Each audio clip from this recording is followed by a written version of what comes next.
okay? That's right. Okay. Well, good morning, everyone. My name is Eilish De Avalon. That's my straw man name. And we have with us here Judgie, who's coming live from Maleny in Queensland. And we just have a bit of news for you. At the moment, we have a kidnapped husband who's being held against his will, and Judgie's gone through quite a bit recently, and I'll let her share her story with us. So Judgie, can you please tell us what happened on the 4th of August to you and your husband? It's quite an interesting way to wake up, to say the least.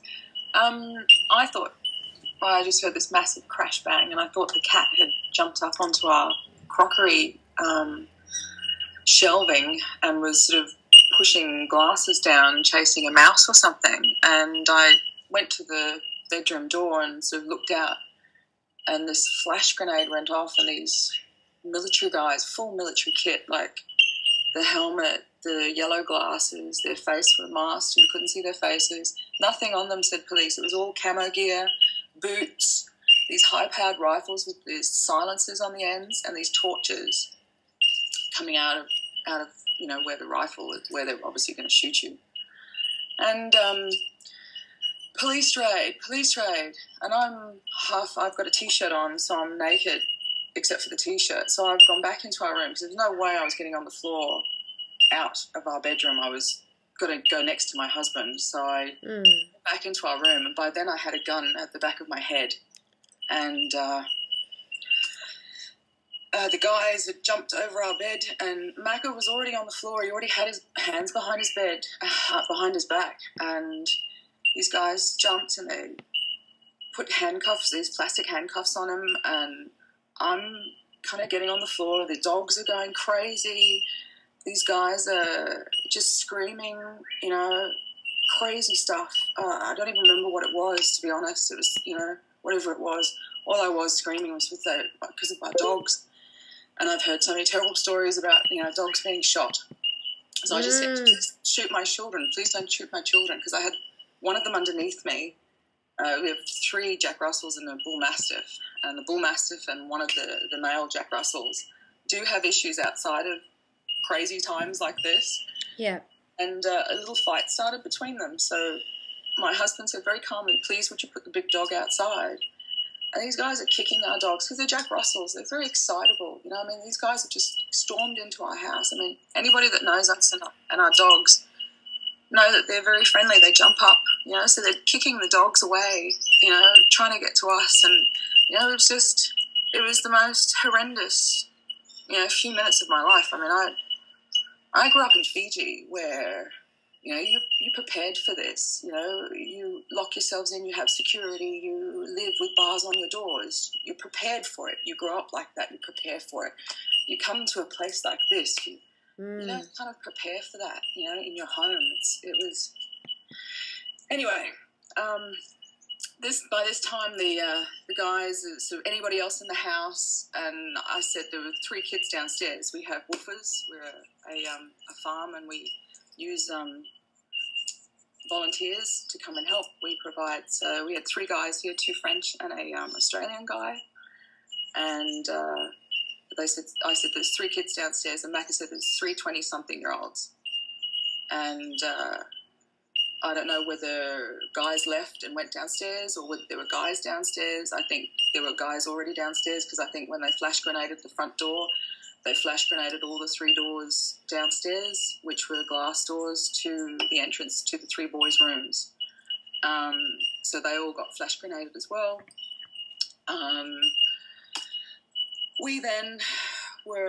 I was thrown something over me to cover myself. Macca was then lifted up at the same time, and somebody was putting pants on him. Somebody threw then the duvet over me, and then a dressing gown. Right. And then I put the dressing gown on and was sat on the bed. Macca had pants put on him by then, still handcuffed in the plastic cuffs behind his back. By this time, I'd sort of kind of woken up to this nightmare, and just asked where the warrant was, because I'm thinking, God, these guys have got to be in the wrong house. This is crazy. I need to see a warrant. You're in the wrong house. And I was just, shut up. We'll deal with you in a minute. You'll be dealt with in a minute, sort of thing. But these guys, I mean, there was nothing on them that was police. It was all military. It was all army camo gear. You couldn't see their faces. They were all... So they had masks on, or did they have... the balaclava type thing, but that you could see their eyes. You could see those sort of around their eyes, and they had the yellow sort of safety glasses on. Flash grenades. That's terribly loud. And you also had an older solar system, didn't you? We do. And, I mean, what terrifies me is, we often, especially when all the lights are on, at 5 o'clock in the morning before the system, gets sun, we can sometimes lose power. We have on many occasions. So it was certainly... But see, that was more of an issue once the army guys had gone, because it was about 45 minutes between them arriving and then the police in the blue arriving, and there was a swap over. So you felt left, so you felt like sorry to interrupt you felt like that this is like, why army guys in your house? Like, has the war come to your door? The war is definitely in my house and on my doorstep. I mean, when you have a gun at the back of your head, it certainly polarizes everything very clearly, and I mean, it's bully boy tactics. There was no need for this. Had they even profiled us, as a policeman certainly should do, to get that amount of force for a warrant, I'm still at a loss of words for what they found here, and to the amount of force that was used. I mean, how is it legal or lawful, either one, pick one, to have a gun at a civilian's head, an unarmed civilian, a naked, unarmed civilian's head?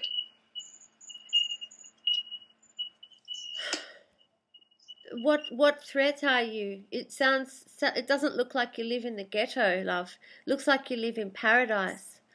Looks like you're in a quiet, secluded area. Doesn't look like there's wrecked cars and criminal elements around you at all. I mean, what danger They commented on how beautiful the house was and what a beautiful home we had. I mean, what a lovely comment to come from a terrorist, And how old would these young intruders be, the ones that were in military? In their 20s, early 20s, mid-20s. I mean, they're certainly very young-faced of what you could see. I mean, the older crew with the boys in blue, they were the older ones. So they came after 45 minutes of army terror? Yeah. Probably about 45. By the time they'd secured us up here, went downstairs, secured the boys downstairs, then brought the boys upstairs and had us all in the lounge, and then the boys in blue came in. Yeah, it was about 45 minutes. The Australian guy got a knee to the head. The French guy, by his own right, said, "Why do I have to give you my name?" And he was threatened with deportation if he didn't give his name. I mean, he left the country 2 days later, saying, "Fuck Australia." Yeah, fuck Australia. I don't blame him. I don't blame him either. And so 45 minutes of army terror in your house, it must have felt really surreal and like is this a bad dream? Am I still dreaming? Because I still dream. I mean, my beautiful puppy this morning jumped out of bed hearing something, and I thought I was having another raid this morning. So still very real. So post-traumatic stress is part of the claim then, love, hey? That what you've encountered from this. So the police uniforms, when the blue squad came, they were also wearing bulletproof vests. They all had tasers and Glocks, and I mean the weapons weren't drawn, but it was certainly there. I mean, when they went to put Macca's steel cuffs on and change him into, like, he was able then to have his hands in front of his body rather than behind his body. You know, there was an older policeman, I don't recall his name, an older policeman who actually put his hand on his gun, you know, as if to say, you do something, I'll shoot you. So, and I've heard that he's quite a nasty policeman. I've done a bit of research about the police in Maleny, and the guy who signed the warrant, who is in charge, is probably the most hated policeman in Maleny. Are you able to name him? His name is Bruce, Senior Constable Bruce. I don't know how to say it correctly, but I like to call him Dickoff. Yep. So it looks like Diachov or Diachkov, but it's a difficult name to it's not an easy pronounce. One. So, but apparently over at Crystal Waters, this permaculture village just recently, one of their members, there's about 90 blocks down there, it's a beautiful place. A guy was out walking, had a heart attack and died on the road. This particular policeman came down and he held everybody there because he wanted a murder case. And that's what they felt. He said they felt this guy wanted a murder case, and he held all the witnesses there and he did this massive investigation like he wanted a murder case. And they said, for God's sake, the guy, give him some respect, you know, he's been out walking, we know him, we see him all the time, walking at this time of the morning, you know, he's had a heart attack. Oh. Yeah, but this is what these police do. They're bored. They're country police. They've probably come from the city. They're bored. They need a bit of excitement in their lives. So what do? They do this. So what was the raid in aid of? I mean, was this part of a larger operation? Well, I mean, the raid itself had Macca's legal fiction name on it, and they were looking for weapons. This policeman came 3 years ago, and Macca saw him down at the gate when he was using his legal name about a gun that was registered to his gun license from many years ago. I mean, Macca was out of the country for over 10 years, sailing around the world on his yacht. So the gun existed before that and was registered to his legal name. When he went away, that gun went into a shipping container and was being stored on a family friend's property. Mm-hmm. The shipping container got a leak, a rust hole, and started leaking. It filled up, and basically he lost everything. When he came back from losing everything in Fiji, you know, he lost everything in his container as well. So basically everything he thought he had in the world was, you know, gone. So the policeman asked to have a stat deck saying those things, which Macca did, and we thought that was the end of it. So that was about 3.5, maybe 4 years ago that all came about. So that's the only history you have with this particular policeman. History we have of weapons. We don't have weapons. Neither of us have licenses. We live by do no harm. Yeah. You know, we're about healing. We're about helping people, you know, recover from the illnesses of this system. You know, we're not about doing harm to people. You know, we're raw vegans. We just don't do that. Yeah, yeah.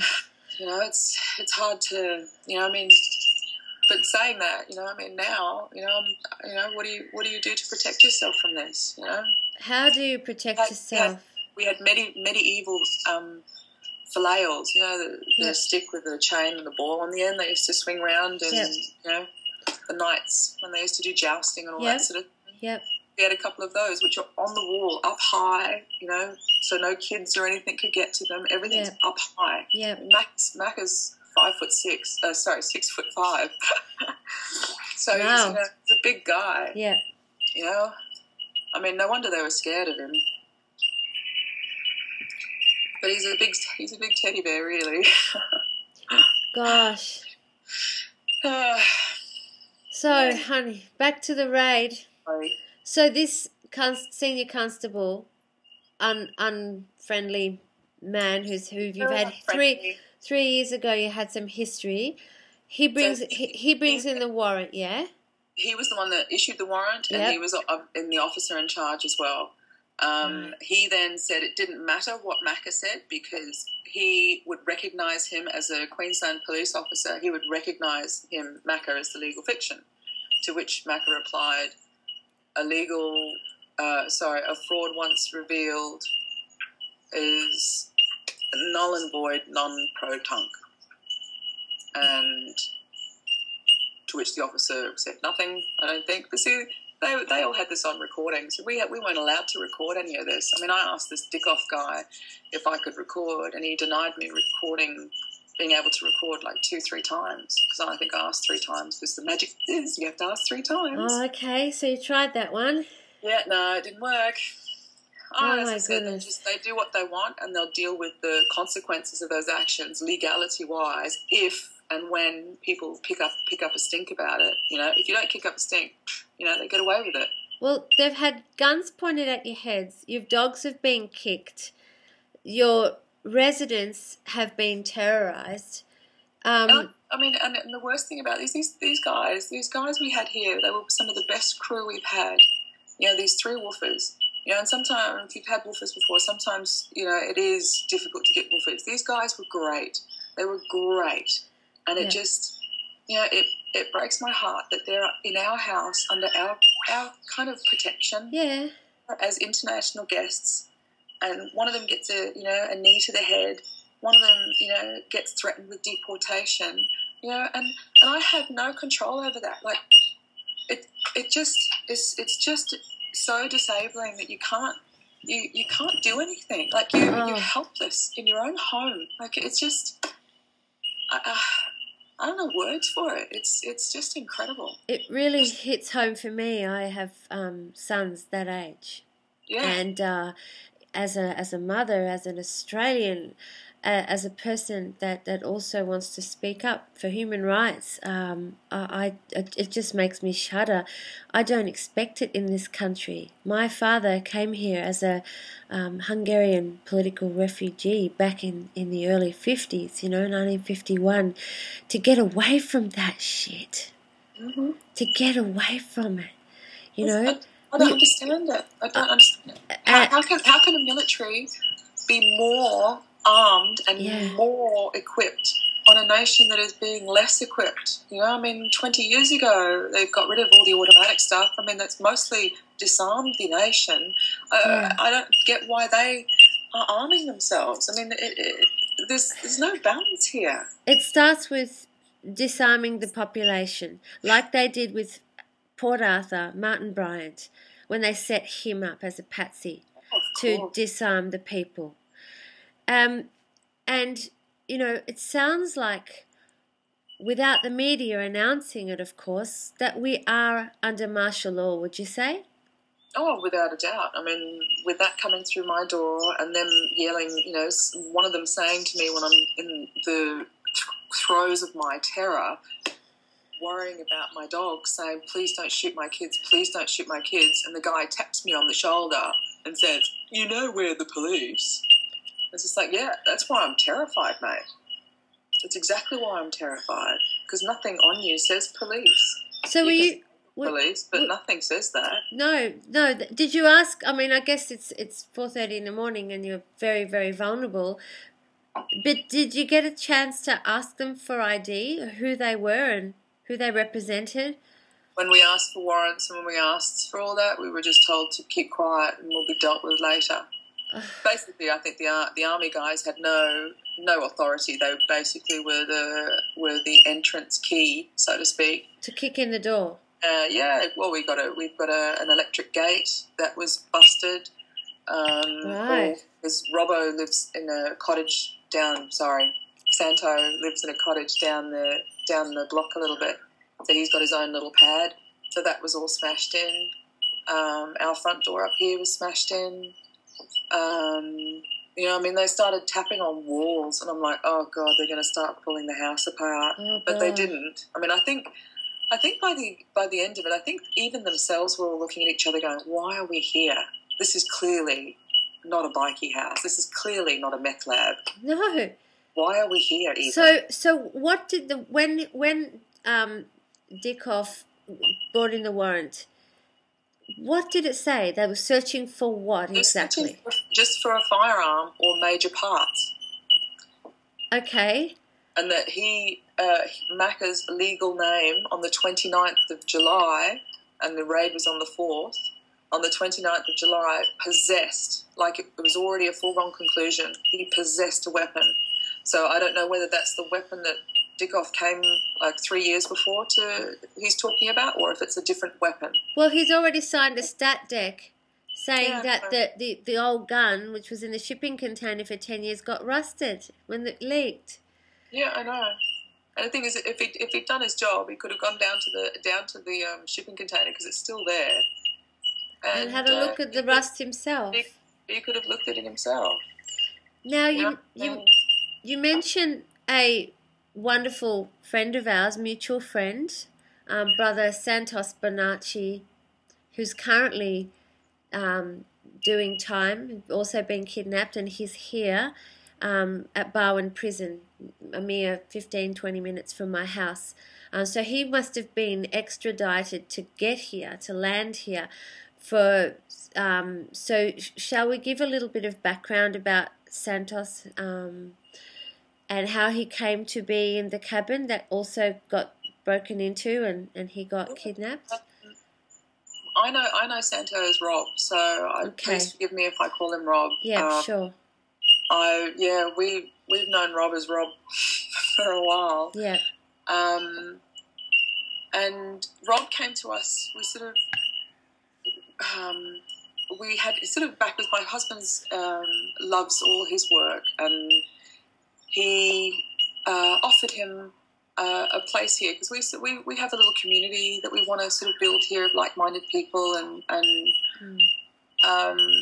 Robbo was just sort of the perfect character for our cottage, and he came to us I think in November last year, and stayed with us for a couple of weeks and loved the place so much. So in January he came back with his wife, and we started healing while he was here. He I don't know, probably some of you have heard all this. He was passing 2-meter tapeworms, and he was, I think, down to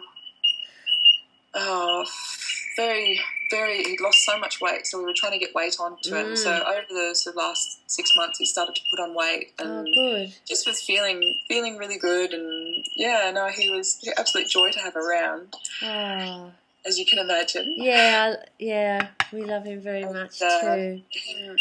Both Rob and Macca are very, very passionate, and it's quite funny because Rob often says that Macca reminds him of his son. They're both Liberans and very similar, apparently. Yeah. So, it was a great asset to have him here with us. We did a lot of healing, and I was the last one to see him leave.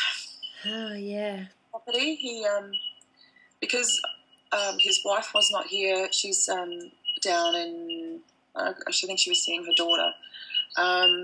Rob was here on his own, so we don't know actually what happened to him in the cottage on his own, and if he was manhandled, and if he was hurt, and so we don't. I mean, we can only imagine what happened here. A mini version of that would have happened down there. Would have been absolutely terrifying for him. It would have been terrifying for him. So about 8:30, because I remember looking at the clock from where I was sitting. I can see the clock in the kitchen. I remember looking out and seeing Robbo. It was the police car drove up, which caught my attention. So I looked out, and Robbo was in the back seat, and he was adjusting his beanie, but he had his handcuffs, so he was cuffed at the front, but he was adjusting his beanie. So it was a very cold morning. I mean, I think we had a 4-degree morning that morning. Yeah. So it was quite chilly. So about 8:30. That police car then reversed down the driveway, and that was the last we saw of him. I then got a phone call from him a couple of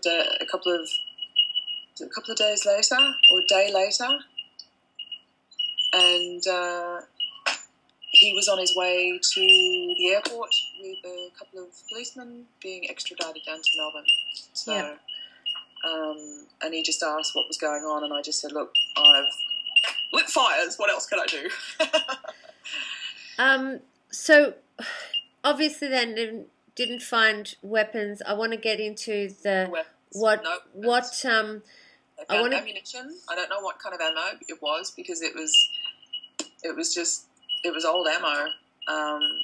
I was doing some steampunk stuff. I've just been doing some really groovy steampunk stuff, and I wanted to do some other bits and pieces, but it was stuff that I was kind of playing with, and yeah. Anyway, so the flails are the weapons that they're charging him with, the medieval weapons, because apparently they're homemade.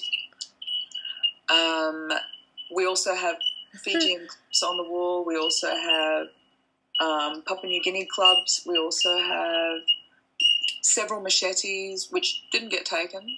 All our computers are still here. So none of our computers got taken. It was just Macca, the ammo, the weed, and one of our woofers also got caught with a gram of weed, so he also went. I think some pipes, a pipe and some seeds, and that was it.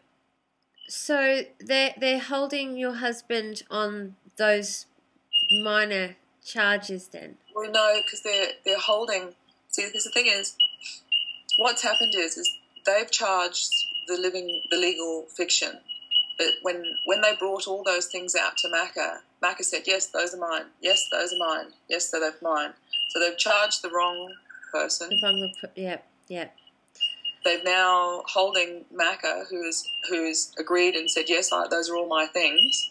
So they're now holding him, of course, because they're creating legal joinder between the two. So they've now, until Macca signs something with the legal fiction on it, they won't release him. But Macca hasn't been charged. So the living flesh and blood man hasn't been charged. The corporate fiction has been charged. Yes. But the living man is actually admitted to the charges. So I'm not quite sure how that works. But anyway, they make it up as they go along. So he's now in Arthur Gorrie. The money that the living man left with and was witness to put money in his pocket, they've allocated to his legal fiction. So we are now no longer phone calls. He's not allowed toothpaste. He's not allowed soap. He's not allowed to access to anything until he signs something. So that was the last phone call I had from him. So yeah, he's in for a bumpy ride. So he's not obviously adjoining to the legal fiction name, because he's saying he's not the name. Just to give people some background, and when we're saying we've got two entities here, we've got the physical, living flesh and blood being with the spirit, and then there is a legal fiction name, a separate corporation, if you like. This entity here that has no arms and legs to move. It's merely a corporate instrument for other corporations to transact with, and they're trying to bind him to his legal fiction name, which was created. It's created on a separate day to his actual arrival on this planet. Under Admiralty law, it was created. Funnily enough, I have that copy, that very original copy from 1970 something, and if only I could just swap those, do one of those shell tricks. This is what you're looking for. Give me my one back. Yes. So habeas corpus. Habeas corpus, if they recognise, the thing is they can present a body, but which body are we talking about? You're talking about the legal fiction or the flesh and blood man? Which one do you want? Because if you ask for the flesh and blood man, they don't recognise him because they don't have that in their system. They have the legal fiction in their system. So which one? And you can use things like your reference. Like I've been sending letters to Macca. Well, I sent one letter because I had to get our number authorised by the prison so that he could ring us or ring me, and I had to put your reference, his legal name, and it just makes a mockery of the system. It really does. I mean, it's such a joke. It's such a joke. And so, when's the last time you spoke with your husband? I think it was about a week ago now. Oh, wow. Yeah, about a week ago. Is he prevented from making phone calls and anything like that because he's not signing up to his name. That's what they're putting the pressure on now. I think because the pressure I might be applying might be working, so they're now putting the pressure on him. What's interesting too is, my dad's had a few phone calls looking for me as well, so that's interesting. So obviously, what we're doing is not making people happy. Shame. Shame about that. Oh my goodness, I'm sure you'd rather have your husband home with you. And I think so. I mean, we're trying to start a family. Oh. We were hoping, with all this raw vegan stuff, there's a total disclosure. This is how I live. My husband's probably going to be totally horrified. But, we've had miscarriages and we've been trying to have babies and, stuff like this just doesn't help. That doesn't help if he's not there. Yeah. So this was quite a few places were raided in a similar fashion, would you say, in the area? I think, Judge? My dad told me it was about 90, and then I think through some other reports I've heard it was about 64, but it's still quite a large number. That's a large it wasn't number. necessarily in our area, the Maleny area. I think it might have been Caloundra, Maroochydore, Caboolture, sort of this whole Sunshine Coast area, not just Maleny. Okay. So this is part of the Vlad laws, would you say, aimed at bikies? Yeah, I think so. See, my husband has a Harley. That's the other thing. He does actually have a Harley, but he's not a bikie. He's not a biker. Just because you have a Harley doesn't make you a bikie. Right. No associations. He's not. We have Macca's sensei, who was Macca's sensei when he was, 12 and 13. We're organising. He has a Harley as well. We're organising a trip down to Tasmania. To have a ride around Tasmania. Yeah. So it wasn't. I don't know. Gee, I wonder how much this raid has cost the system. I mean, to have how many military police did you have on your property before the blue police came? Well, probably 15 to 20, because the other thing too is, because he won't sign anything, they can't access the trust fund that goes with the birth certificate fraud. So they can't access the cash to keep him in prison or to keep his court cases going or any of that sort of stuff, because he's not going to sign anything. So they're out of pocket a very, very lot of money now, a big lot of money now. Oh yeah, because that's cost them a lot, and they need to access that account. They need access to somebody's account to pay for it, and Mac is not giving them access to his. So what account we're talking about, just for people who don't know, when the legal fiction name is created with the creation of the birth certificate, a stock number gets registered. And this is the account that the state, who you've signed your life, or your mum signed your life over to, has now opened an account in the name of the corporate legal fiction, and this is traded on the New York Stock Exchange, isn't it? This is on the futures exchange and things like that. They pretty much use our birth certificates, our legal fiction identities, to use as collateral for international debt. This is how they work out our GDP. This is how you work out all the economics of a country. No boasting or any big accolades or anything, but I've got 3 master's degrees. I did an MBA, a Masters of International Business, and a Masters of IT. I'm no dummy, so it's not law. I never did law because it never interested me. Yeah. But IT and business was always very interesting to me. Yeah. Follow the money is a very, very interesting phase I learned very well early on. Yeah. It served me well. It has served me well. But, it just shows just how more brainwashed I am, at the end of the day with all that information. Well, with all this information that we have, when we look at it, we're looking at it as treasonous corporate criminals who have illegally kidnapped your husband. That's right. And are holding him to ransom. They're actually holding him to ransom if you have a look at it, because they're holding the body because they want to access the bank account that's created. That's right. But even though the body has said, yes, that is all my crime, or offences, they're not crimes because there's no victim. There's no victim. When there's no victim, there's no crime. Yeah. These are offences. These are statutory offences, which are all, as we all know, law of the sea. So just some clarification for how much weed they actually found on your on. The 1 gram downstairs in the Ben's room. Yep. And between half an ounce and 3/4 of an ounce in our room, and a pipe with some seeds. Yep. Fillales, and the ammo in our room. Yeah. Yeah. So your husband's being held to ransom over half an ounce of weed and some paraphernalia, pretty much. Yeah. Mm-hmm. Oh, and maybe finding Santo here. I don't know whether, harbouring a fugitive and all that garbage is, if he's seen as a fugitive. I mean, really, does offending a judge who's probably corrupt and misguided by the system, he believes in, can you really offend someone like that? I don't know.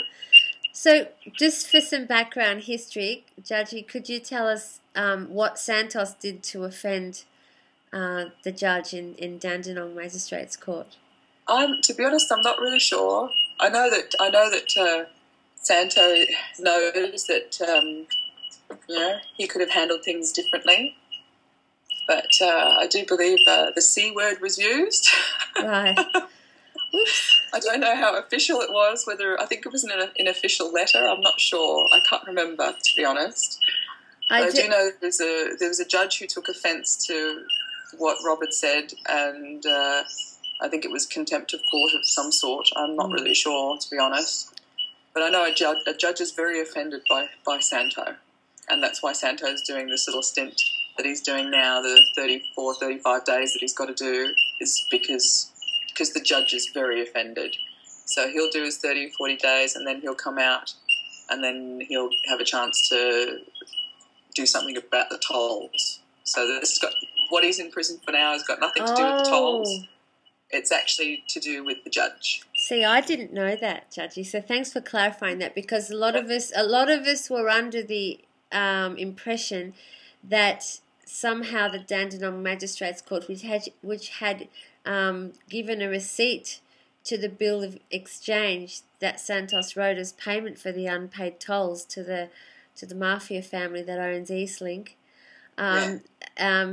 somehow they had rescinded on their bargain, So thank you for that clarification. So he's actually on the run, well, he was on the run for contempt of court, which he's doing time now for. Yes.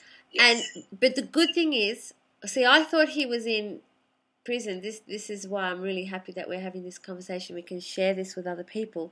Is that I was under the impression that he was now doing time for that which he'd already paid for through the bills of exchange. No, this is the judge's. This is the judge's little demand. Okay, so he spends a month in prison educating other inmates, which is what your husband would be doing and what I did as well. So when we have to be an example, or to be made an example of, whichever way you want to look at it. Absolutely. So, it's been quite a ride. This is absolutely, and every day you're still uncertain. How long can this Mexican standoff continue, Judgie? The last conversation I had with Macca was that he would be given about an hour's warning before he was shipped off to his next court date, because he's already been before a judge twice. I only know of one time, because that's the only time he officially appears on a court listing. But when I spoke to him, he'd actually been in front of a judge twice. So there's a little secret court thing going on as well with him. So I don't know whether that's got anything to do with, this judge down in Victoria. I don't know. I mean, how corrupt the system is incredible to me. And where it stops, and who you can go to, I don't know. I mean, what do you do? What do you do? Besides trying to activate, the rest of the country into what we've been falsely led to believe, I mean, basically what has to happen here has to happen, what happened in Iceland, where mums and dads get out on the streets with their pots and pans and say, enough is enough, you can't do this to us anymore. I mean, it's happened, we have a precedent, we just need to grow some, and, stop being afraid, because, that's what they want. Yeah, if we're afraid, they win, they win if we're afraid. Yeah. I grew up in Fiji, I'm not afraid. We've been broken into, my sister got punched, she had her eye cut open, I'm not afraid. No. No.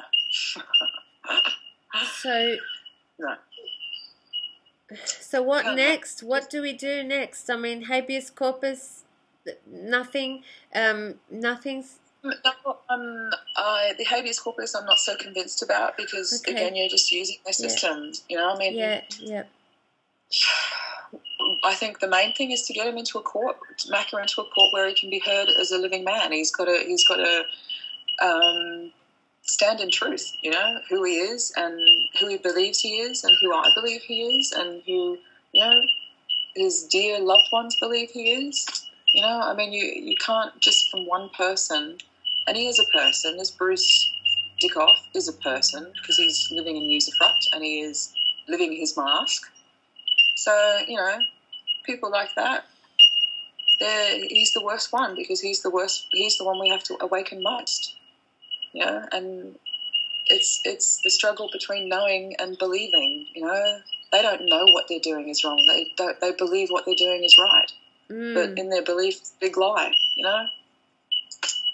Until we get a more of a bigger wave of awakening in the population, and I believe it's happening. I mean, you have wonderful work from Chris Savage, the ex-Queensland sergeant, who's doing amazing work with the vaccines and exposing what the vaccines are doing to our kids.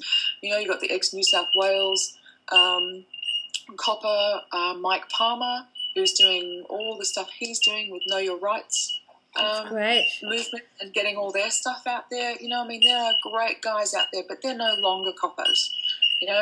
They're people that have seen this corruption and walked away from it and want now to expose it. So it's just a matter of getting that wave of people behind these guys and, doing it for Australia. We've got to stop looking to America. I mean, America's halfway down the plug hole, with what's going on there. We've got to stop looking at that. Stop looking at it. Start standing up for ourselves. Do what we need to do for ourselves. Yeah, it's getting scary, Judgie. Like, I didn't expect to ever see this in Australia. Growing up with a refugee father, I grew up with horror stories, and I never expected it. I grew up knowing that this was the promised land. This was the land of freedom. This was the land that you could work hard and prosper, and leave money for the next generation and look after our family well. And to think that, we've been deindustrialized, we've been, that it's just been taken over by corporations masquerading as government.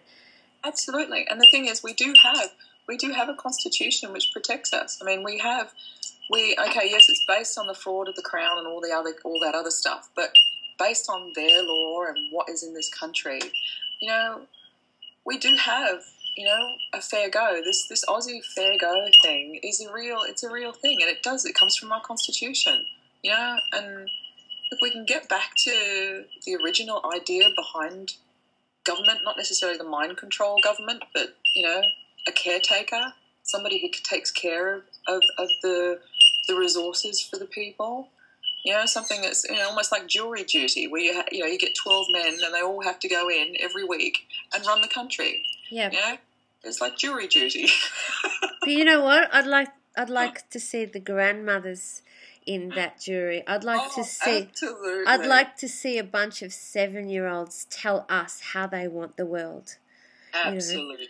I want a bunch of 12-year-olds to tell us as well, because these are our future. These children, these beautiful new souls that are coming in now, bright, shiny ones, and I want a good world. I want a good future for my children. This is why my family came to this country, and I don't want to have to, be another refugee in this generation. I don't want to have to be and find another country to try and live peacefully. It's not why. Yeah. The only species on this planet that has to pay to go to sleep at night. And who made that so? Why is that so? There's enough for everybody. I mean, you can put, this whole thing about overpopulation is such garbage. I mean, you can give everybody an acre of land, put the whole of the population of the world into Australia, give them an acre each of land, and you still have the whole of Queensland free. Yeah. Oh my goodness. It's not rocket science. It really isn't. Yeah. It's greed. It's incredible greed. I mean, it really sort of livens my heart when I hear that Vladimir Putin has signed a warrant for Rothschild's and Rockefeller's arrest. That makes me very happy. Yeah, well, that's what I was going to suggest, Judgie. Maybe we need to go to Russia. No, I grew up in Fiji. I need warm. Yeah, I know. That's the only thing, isn't it? We'd have to get some warm clothes on. Oh no, it is a mess. It is a mess, and unfortunately, until people get hit in the back pocket or in their bellies, they're not going to wake up. That's my understanding of the world around me at the moment. I mean, even my own family. It is incredible to see how I have a sister who loves her corporate lifestyle. By her own admission, loves her corporate lifestyle. I couldn't wait to leave it. I used to work for Uncle Rupert, and I was really glad to leave the corporation. Yeah, I used to work for the UN. Wow. Yep. Anyway. So, can't do much. Can't do much. Well, ironically speaking about Russia, my grandparents and my great-grandparents, so my great-grandparents on my mother's side, my grandparents on my father's side, both spent time in Siberian gulags. And now here I am speaking on air years later, talking about considering moving there, because, it feels like a safer haven than here. The irony. Yeah, I mean, the irony is you've got Russia who won't allow any microwaves in their country. Microwaves are big in Russia. And good is that? I know, and no GMOs. No GMOs either. So absolutely. Yeah. Yeah. And they think, oh God, am I following America down the toilet? No, thank you. I know Harold Holt died, because he opposed Pine Gap, because that was one of the first, subtle American invasions of this territory we know as Australia, which is actually a land of many First Nations people. And what are we doing with the fracking and the fluoride? It just... Vaccines, all of it. Vaccines, yeah, and chemtrails. How are you guys up there today? It looks nice. No, we're pretty lucky here, actually. Yep. I've probably seen 3 or 4 in the 7 years we've been here. Oh, that's good. And just one. They tend to do it more over Brisbane and more over Byron. Oh, yes, I know all about that. Yeah, really. They try. Yeah. But I think Maleny's quite an unusual area. It has the hippie vibe of Byron and Nimbin, especially on where kind of like down the Mary Valley area. But Maleny itself is quite an affluent area. There's quite a lot of rich kind of properties and people up there, and the same with Crystal Waters. So it's quite an interesting balance. Yeah. Maybe the rich people here don't allow them to do this chemtrails. I don't know. Yeah, they might have no-go zones, but I tell you what, Kirribilli House isn't a no-go zone. And I've been to London to visit the Queen, so to speak, and outside Buckingham Palace, it's a flyover zone. London is heavily chemtrailed.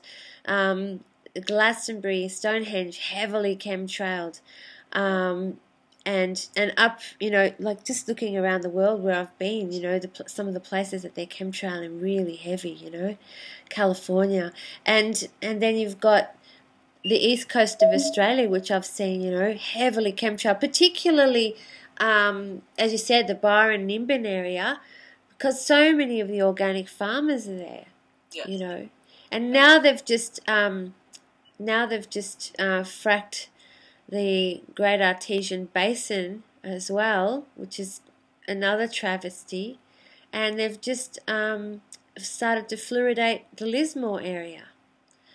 So, there's water assault on the bore water, on the town water, on every angle. We're getting assaulted by these corporations just running roughshod over the sanctity of the human body and the global family, and there's there's some really weird mind control going on here, where we can be submissive to this kind of thing.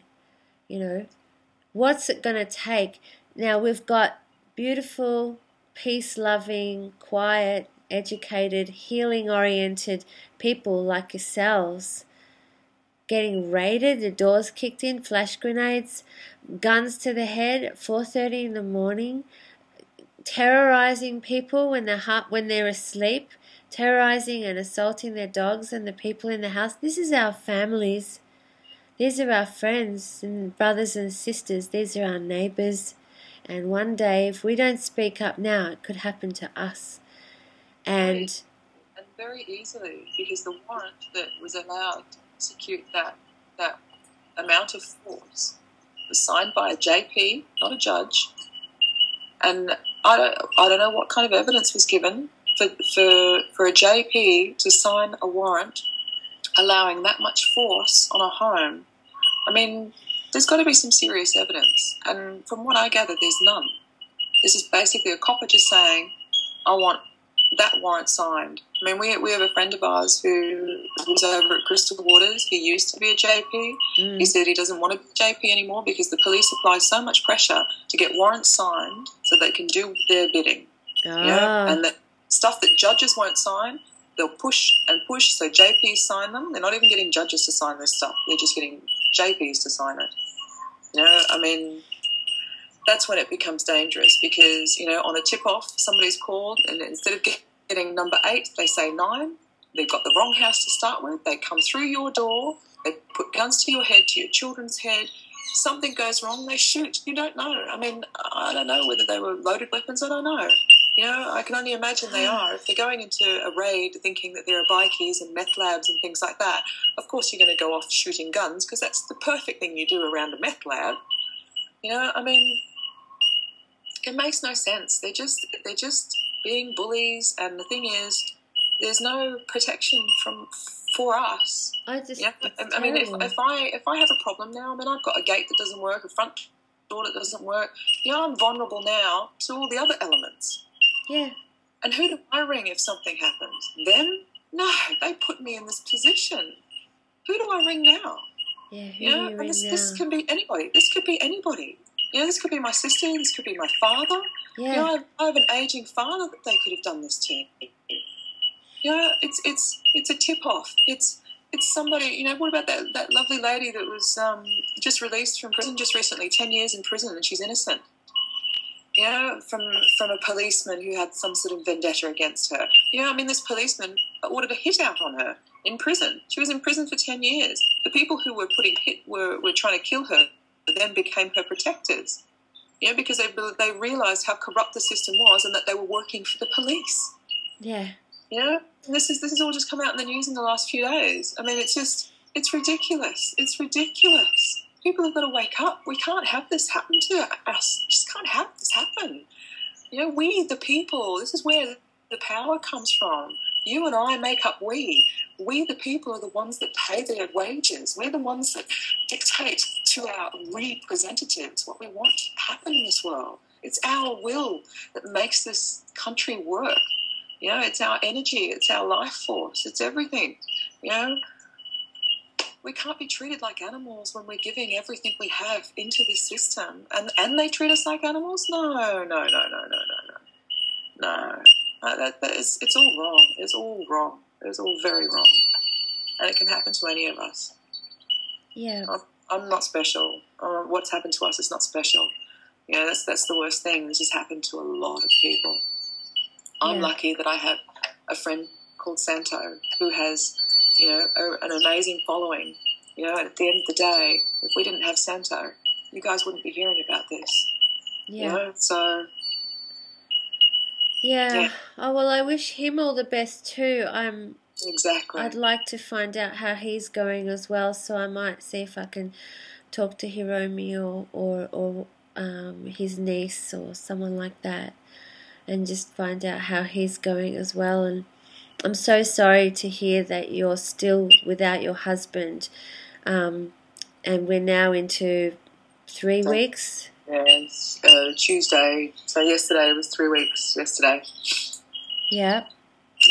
Yeah. So, and he doesn't see a judge again apparently until the 31st. But I don't know whether that's the actual date or whether that will change or because you know, this is the other thing too, is you're asking for a man and they don't have a man, they have a piece of legal fiction. So it's a bit like being Jonah in the whale's tummy. Unfortunately, he's kind of not on his own because we're all there, but he is kind of on his own. And especially if you can't even visit him at the moment. Well, I can't even talk to him. I mean, I can't even... So the thing is, what Macca needs is just to be in the right court. You know, at the moment he's in an administrative court, which is the corporate illegal court. You know, and as a living flesh and blood man, he needs to be in a common law court.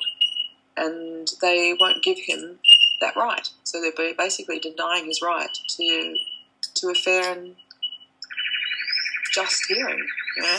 So in front of a fair judge. Oh dear. And here we have the irony of you being known as Judgie since you were a little kid, eh? It is ironic. Yeah.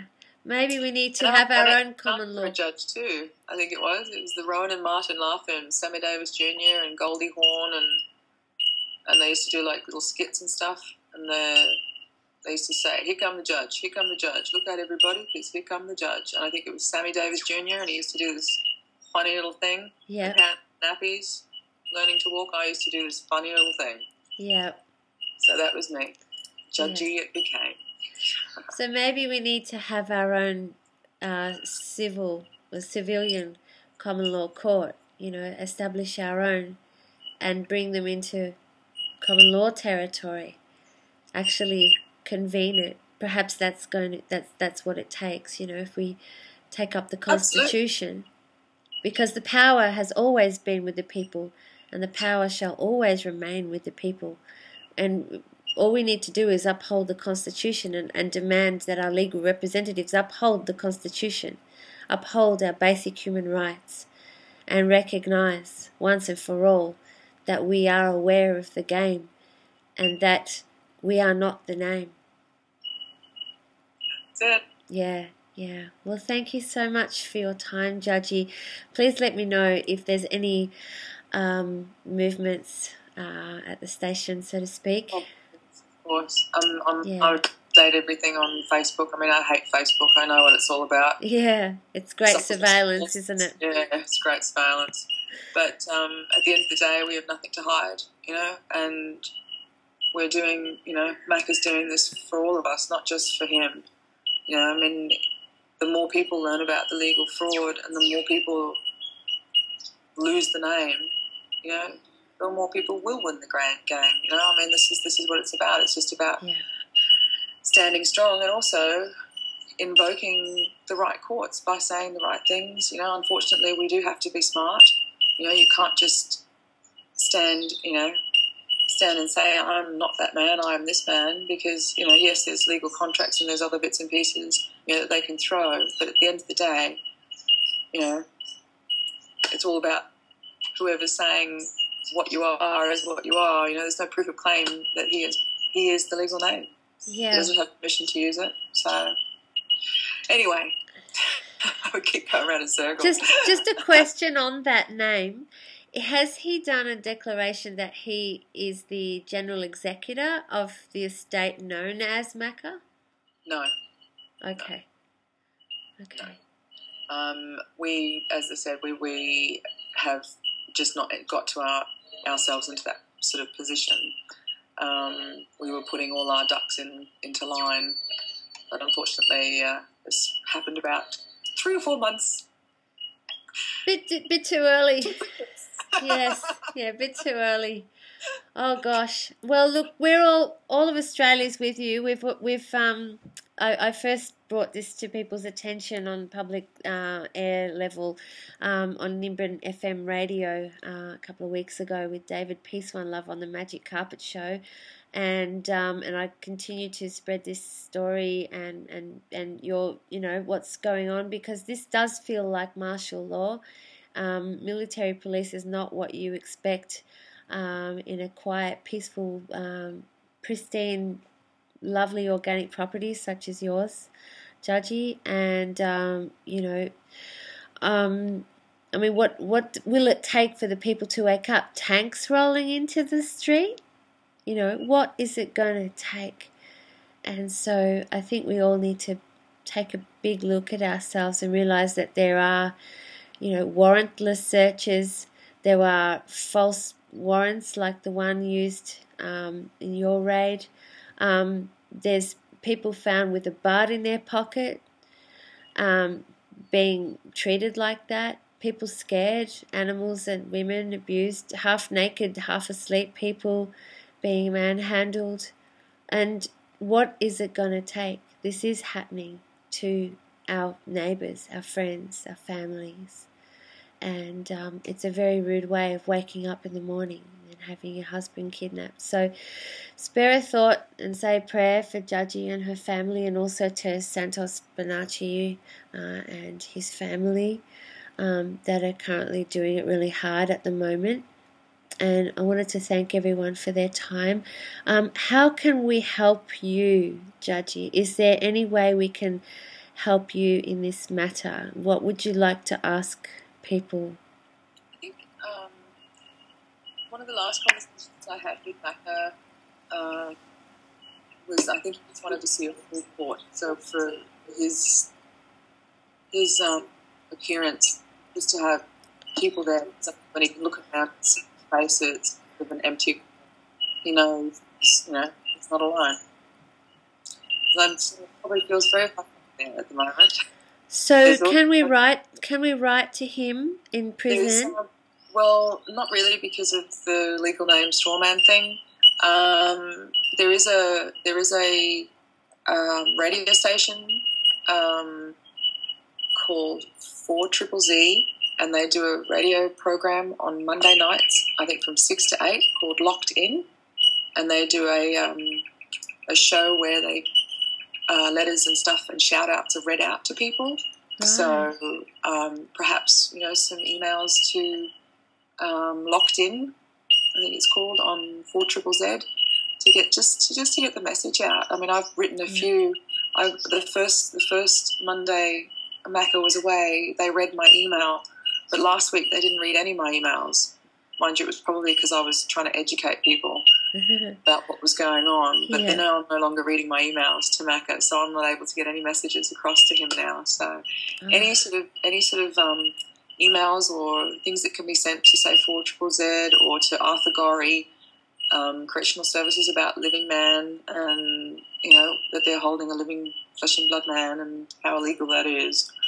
I mean, I'm bombarding them all the time, but it's I think we just got to keep doing it, keep it fresh, keep it on everybody's mind, And Judgie, do you have his live birth certificate, which is different to our registered birth certificate? No, we were in the process of getting that. Yeah. But it's not an easy thing. No, it's not. I got mine a few months ago at the Birth, Deaths and Marriages, and it's not even in the checklist of things that you can ask for on the application form when you want, a deceased estate's documents, or you want, your birth certificate, whatever. It's live birth record isn't mentioned on there. I've had people show me their live birth records, and a couple of my friends in Sydney, and their husband and wife, and both their live birth records record them down as stillborn. I mean, I'm down as living, but I'm looking at these people holding up their live birth records saying stillborn. So there's so much corruption within the signing and the registration of the birth certificate itself, even in the writings of it. It's absolutely scandalous. So I encourage people, if they don't really know what we're talking about when we talk about things like legal fiction, name, straw man, things like that we have mentioned today, to look up the history of your birth certificate on YouTube, and or the history of your enslavement, and it will give people a bit more of an idea of what we're talking about, that there are two entities. There's the living flesh and blood, spirit within this body that's animating this physical vehicle. And then there is the all capitals legal fiction name. So look it up. It's called The Straw Man if you need to update your knowledge on what we're talking about. Please go right ahead. And Judgie, what about donations for you or something like that? Like, what do you need help with? Would you like to ask for more woofers to come on board? Would you? What do you need from people at the moment? To be honest, I don't know. I really don't know. I mean, I've got my family support. I've got friends and that sort of thing in the area. I mean, at the moment, I don't have any woofers. I'm sort of not on my own, because I've got people in and out all the time. But really, it's just a waiting game. I mean, until he goes before a judge again, until we can get him in front of the right court, where he can be heard as a living man, rather than this administrative court bullshit, which is corporate garbage, where they just... but see, that will become frustrating to them, because they're not going to be able to access an account to pay for all of this. So, it's going to start getting very, very interesting. It's going to get very expensive, considering what they got him on. Exactly. I mean, it's hardly... I mean, at the end of the day now, by the time he goes before a judge again, it'll be 28 days they've held him. If they let him go, he would have done 28 days. So I don't know for what they found here, whether he'll even have to pay a fine anymore. Oh, he's done his time. Exactly. So he's done his time. They can't just... they've got to... Something will have to give. Something will have to give, because their funding to have him in a prison is being got illegally now. So Arthur Gorrie are doing the wrong thing as far as being a prison is concerned, because they're getting funding for something they don't have any legal rights to. But I guess... Because they've got in there that they have to feed, they have to put him into a bed. Yeah. It's going to get very interesting. It's going to get very interesting, because what's his prisoner name? What's his prisoner number? If they can't attach it to the straw man, how are they keeping him? So he's actually... like an illegal immigrant within the system. Exactly. And I mean, and it's funny, because in conversations I've had, where the prison guard or whoever it was, the screw, rings up and says, is this Judgie? And I said, yes. I've got Cameron here, and I said, I don't know who you're talking about. And he goes, I said, do you mean Macca? And he goes, oh, yeah, that's what he calls himself. So you've got even the prison guards absolutely no idea. They've got no idea about that. No idea what's going on. Oh, that's right. Yeah, that's what he's called. Yes. It reminds me of when I was pulled over and asked about my name and saying, I'm not the name. And they think we're being difficult, but we're just actually being truthful. That's it. Yeah. That's it. So, well, look, all the best, Judgie. Please contact me and let me know if there's anything else we can do to help. If you need any funds sent your way, maybe we could set up a little crowdfunding application or something, or just, try and get letters to Macca. Yeah, getting that, just, because I think, he's a strong guy. I mean, a man who can stand or be in the water, shark-infested waters, for 7 hours, knowing that, his whole life has just disappeared into a shipwreck. This guy, he's a strong man. He's such a strong man. This is what he's, he followed a lot of what Dean Clifford was doing while Dean Clifford was away for the 18 months, and I think he really admired Dean for being, he didn't have to be there, but he wanted to be their thorn in their side, and I think Macca's probably, with this system, will be a very big thorn in their side because he's naturally always been that way, even his mother boasts that one of his teachers used to say, he was one of 2 kids that he couldn't indoctrinate. Yeah. He left school at 14. This guy is, he's been anti-system for a very long time. Well, he'll be a shining example. Yeah, we can learn. He did single-handedly cross the Atlantic in his yacht. He is a strong man. Wow. And survived the shipwreck. I'm sure he can survive this, eh? Exactly. So, any support to him through either this 4ZZZ or to Arthur Gorey or however. Just so he knows that people are there and people are behind him. He can't contact me anymore, and I can't contact him. With everything, because they're just going to use me as a fortunate joinder, because it's it's just how they're going to roll. So support for him. Yeah. Keep him. Knowing that people that they know about him and that he's not on his own. Yeah. Well, all the best, Judgie. Keep updating. Cool. Thank you. I'll also keep updating. I've got a Facebook page called Judgie Consciousness. If when his court date stuff comes up, I'll update my website, the Facebook page. So if anybody can come to the court, please. Yeah, please do let us know when that is, and hopefully we'll have an update for people soon. So those in Queensland or northern New South Wales, brothers and sisters in Rainbow Region, can come and lend a hand and drive up, and show our brother some support. So thank you so much for your time. I'm so sorry that we meet under such circumstances, but I'm really honoured to have met you, and I really hope that there's a happy ending real soon for you and a homecoming. Thank you. Yeah. We'll have a party. Yeah. Let's do that. Okay. Thank you, Judgie. Thanks, everyone. No worries. All right. Bye. Bye.